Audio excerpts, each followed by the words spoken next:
Hi friends, ఈ వారం మనం వింటున్నది మధుర భావన నవల్లోని 19వ భాగం. రచయిత్రి గోగినేనిమణి, చదువుతున్నవారు రాధికా గోగినేని.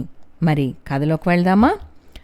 మధుర భావన నవల్లోని 19వ భాగం. సుమజ, ముందుగా నన్ను క్షమించు, నీతో సంప్రదించకుండా ఇలాంటి నిర్ణయం తీసుకున్నందుకు. ప్రస్తుతం నేను చాలా గందరగోళంలో ఉన్నాను. నువ్వు దయచేసి ప్రశాంతంగా ఈ ఉత్తరం చదువు. ఈరోజు అన్ని విషయాలు నీతో పంచుకోవాలనిపిస్తుంది. సుమ, నాకు ఏ సమస్య వచ్చినా, ఆనందం కలిగినా అన్నీ అమ్మతో పంచుకోవటం నాకు ఎంతో స్వాంతనని, సంతోషాన్ని ఇస్తుంది. అలాంటిది ఇప్పుడు అమ్మతోనే సమస్య వచ్చింది, తన అనారోగ్య రూపంలో. ఇక నాకు స్వాంతన కలిగించేదెవరు? నువ్వే మరి. అందుకే ఈ ఉత్తరం. అమ్మ తర్వాత అంతటి అనుబంధం ఏర్పడింది నీతోనే సుమ. నిజం. చిన్నప్పటి నుంచి అమ్మా నాన్నల అనురాగం చూస్తూ పెరగటం వలనో, నాన్న చెప్పే మధుర భావ లహరి వలనో వైవాహిక జీవితం మీద నాకు చాలా కలలు ఉండేవి. నేను నా జీవిత భాగస్వామి ఎలా ఉండాలని కలలు కన్నానో, అంతకు మించిన బాహ్య సౌందర్యమే కాదు, నీ అంతః సౌందర్యం కూడా నన్ను కట్టిపడేసింది. నిజం సుమా, నా అంత అదృష్టవంతుడు లేడని విర్రవీగానేమో విధికి మన ప్రేమ మీద కన్ను కుట్టింది. ఈరోజు తిలోత్తమ వల్ల నువ్వు బాధపడటం నన్ను కలిచివేసింది. కానీ ఎందుకో గత కొన్ని రోజులుగా అమ్మ మనసుకి గాయం అవటం అనూషకు సంబంధించిన విషయమేమో అనే అనుమానం నన్ను వేధిస్తుంది. అమ్మ చిన్నప్పటి నుంచి అనూషను, నన్ను ఎంతో అపురూపంగా పెంచింది. నిజానికి సవతి కొడుకుని, స్వంత కూతుర్ని ఒకేలా పెంచటం అరుదైన వ్యక్తిత్వం కల మా అమ్మ లాంటి వాళ్ళకే సాధ్యమేమో కూడా. ఇంకా చెప్పాలంటే అను కన్నా పెద్ద కొడుగ్గా అమ్మ నాకే కొంచెం ఎక్కువ ప్రాధాన్యతనిచ్చేది కూడా. అయితే సుమ, చిన్నప్పుడు నన్ను ఎంతగానో ఆరాధించే అను రాను రాను మెల్లగా దూరం జరగటం నేను గమనించాను. బహుశా అను కూడా అమ్మకు తనే స్వంత కూతురని, నేను వేరే తల్లి కొడుకునని మా బంధువులు చెప్పే మాటలు వినగా వినగా అలా మారిందా ఏమిటో నాకు అర్థమయ్యేది కాదు.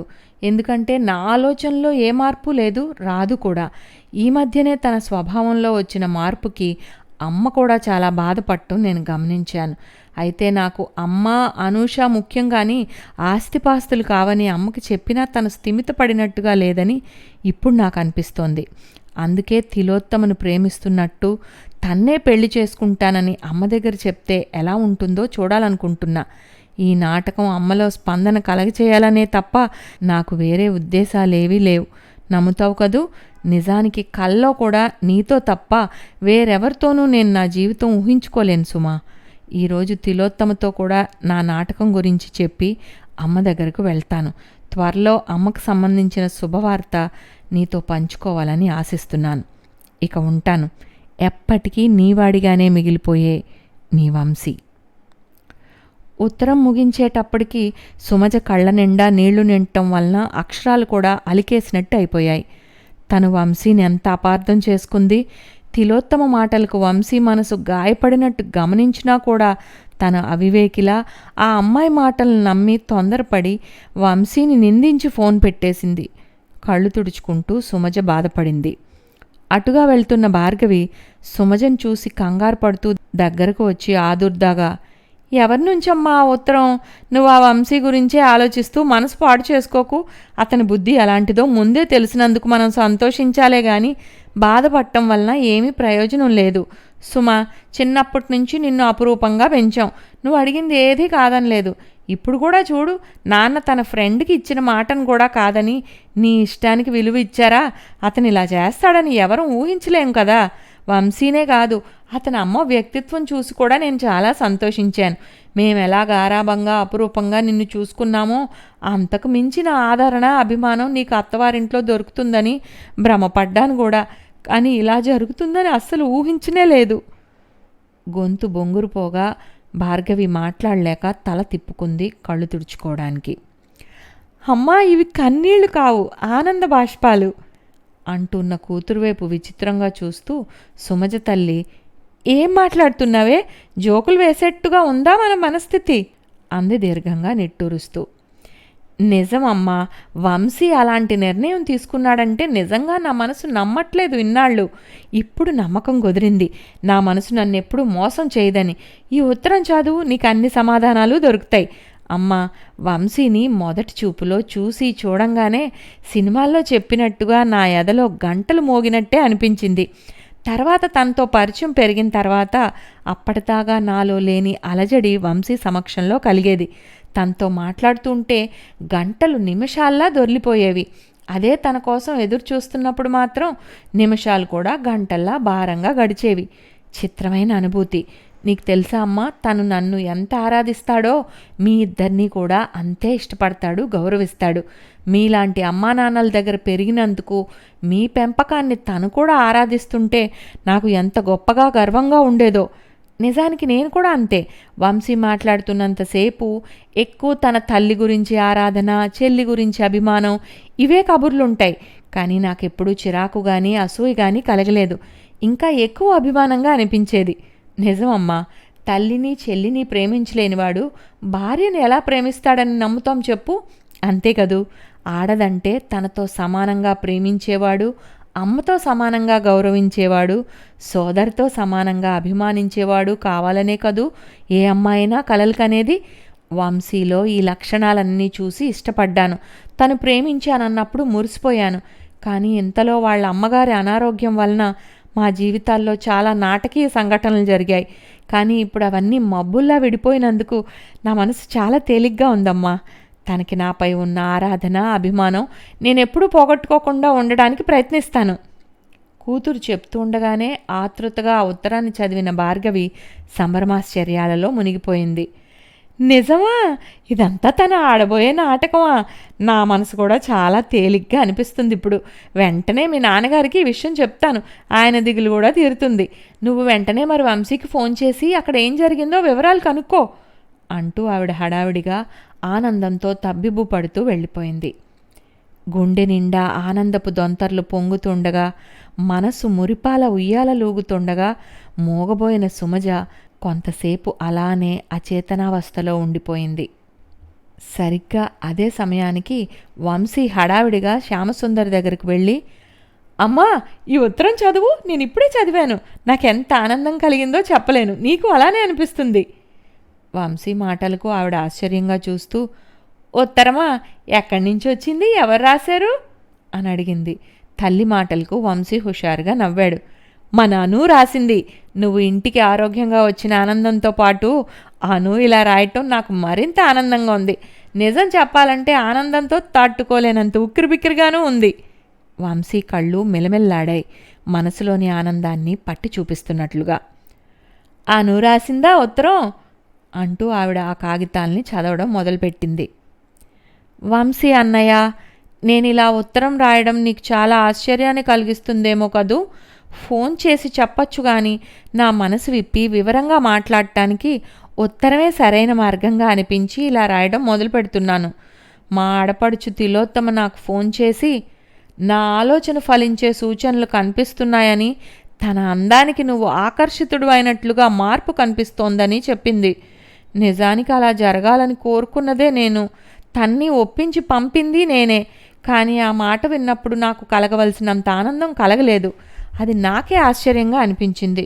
బహుశా తప్పు చేస్తున్నానేమోననే మదన మనసులో ప్రారంభమైనందువల్లనే అనుకుంటా. ఆ వార్త వినగానే నిరాసక్తంగా లోపలికి వచ్చాను. నా చీరలన్నీ సర్దుదామని బీరువా తెరిచానా, పట్టు చీరల మధ్య భద్రంగా దాచిన పెయింటింగ్ కనిపించింది. అది మా పెళ్లి రోజున నువ్వు ఇచ్చిందే. చాలా విలువైన కానుకగా భావించి నాతో పాటుగా ఇక్కడికి తెచ్చుకున్నాను. నీకు గుర్తుందా, ఆ రోజు నాన్న నీకిస్తున్న స్థలం అమ్మ పేరు రాయాలనుకుంటున్న విషయాన్ని చెప్పి తను ఎప్పుడూ కలలు కనే మధుర భావన అంటూ ముగ్గురిని కూర్చోబెట్టి చెప్పారు. ఆ రోజే ఈ పెయింటింగ్ వేశానని చెప్పి నాకు చూపించావు.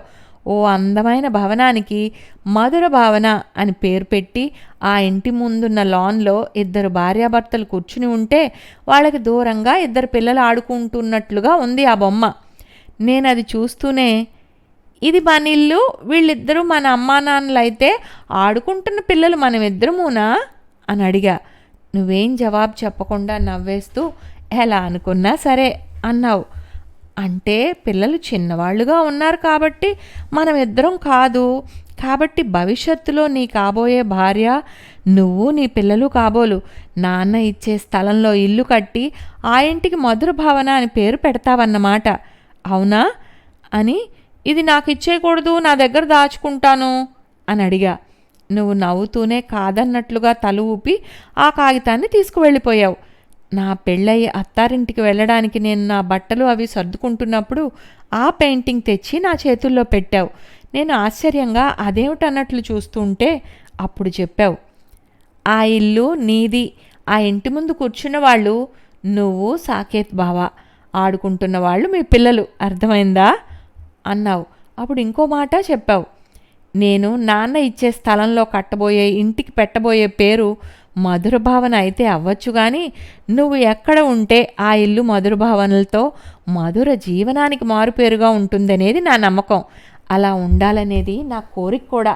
అందుకే నువ్వు అడిగిన ఈ పెయింటింగ్ నీకు ఈరోజు నా కానుగ్గా ఇస్తున్నాను అన్నావు.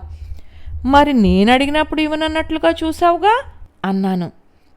నువ్వు అత్తామామలు, ఆడపడుచు, మరిది ఉన్న ఉమ్మడి కుటుంబంలోకి కోడలిగా వెళ్తున్నావు. ఆ బొమ్మలో ఇద్దరు మాత్రమే కూర్చున్నట్లు, వాళ్ళిద్దరి పిల్లలు ఆడుకుంటున్నట్లు ఉందిగా. అందుకని నీకు సరిపోదేమో అనుకున్నా కానీ ఇప్పుడు నా అభిప్రాయంలో మార్పు వచ్చింది. ఆలోచిస్తే అందరూ ఇంట్లో ఉంటే మీరిద్దరూ మాత్రమే అలా బయట కూర్చున్నట్లుగా అనుకోవచ్చుగా అనిపించింది. అందుకే ఈరోజు దాన్ని నీకు ఇస్తున్నాను అని చెప్పి ఇంకో మాట అన్నావు. నువ్వు చాలా అదృష్టవంతురాలివను అని. ఎక్కువ మంది ఉన్న ఇంటికి కోడలుగా వెళ్తున్నందుకేనా అని అడిగా. కేవలం అదే కారణం కాదు, కాకపోతే అది ఒక కారణమే. ఏమిటో మన పెద్దవాళ్ళు సంబంధాలు చూసేటప్పుడు ఎక్కువ మంది ఉంటే కొంచెం అసంతృప్తిగా చూస్తారు. అంటే పంపకాలప్పుడు ఆస్తిపాస్తులు తరిగిపోతాయని. కానీ కొందరు మాత్రం ఎక్కువ మంది ఉంటేనే కష్ట సుఖాల్లో అందరూ అండగా ఉంటారని, బంధాలు అనుబంధాలతో బాగుంటారని భావిస్తారు. నిజానికి అవే అసలైన ఆస్తిపాస్తులని నువ్వెప్పుడో గుర్తించావు. అది నా భావన కూడా. అంతేకాకుండా నీ అసలైన అదృష్టం గురించి చెప్పనా? సాకేత్ నిన్నుగా మాత్రమే తన జీవితానికి సహచరిగా కోరుకున్నాడు. ఈ విషయం నేనెలా గుర్తించానో చెప్తా. పెళ్లి మాటలు జరుగుతున్నప్పుడు నేను నాన్న పక్కనే ఉన్నా. పద్ధతి ప్రకారం అడగాలని అడుగుతున్నా అంటూ మీ అత్తామామలు మనకున్న ఆస్తిపాస్తుల్లో ఏవో కావాలని అడుగుతుంటే నాకు కొంచెం అసహనం కలిగింది. నాన్నకి అలానే ఉందేమో కొంచెం ఆలోచిస్తూ ఆ పొలమా ఇదా అంటూ నసుకుతూ ఉంటే సాకేత్, అదే పెళ్ళికొడుకు, నాన్నతో ఓ మాట అన్నాడు. మీరేది మీ అమ్మాయికి ఇవ్వాలనుకుంటే అదే ఇవ్వండి, అది ఇది అనేం లేదు, ఏదైనా అభ్యంతరం లేదు. ఏం ఆస్తిపాస్తులు లేకుండా మీ అమ్మాయిని మా ఇంటికి పంపినా చాలు. తను మా ఇంటికి రావడమే ఒక వరం అనుకుంటా.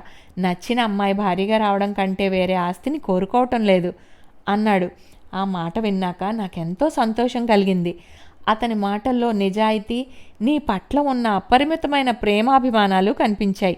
అప్పటి వరకు మీ అత్త మామగారులు అడుగుతున్న కోరికలు విని విసుగుతో ఉన్న నాకు సాకేత్ మాటలు అమృత చినుకుల్లా అనిపించాయి.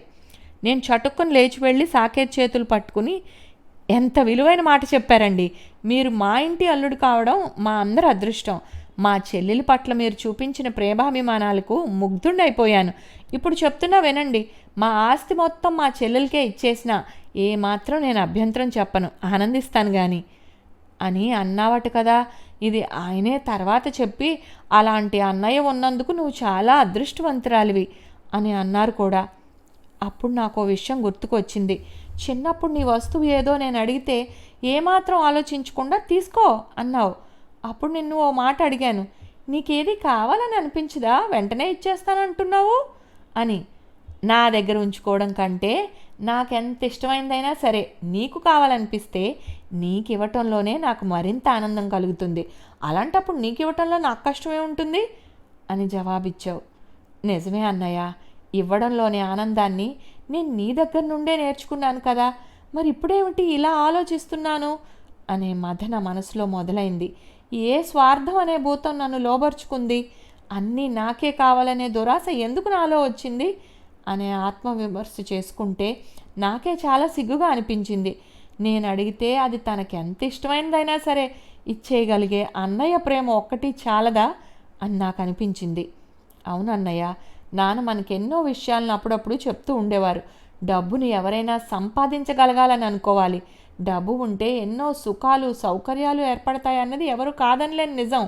అయితే ఆ డబ్బుకు బంధాలు అనుబంధాలకు మించిన ప్రాముఖ్యతను మాత్రం ఇవ్వకూడదు అని.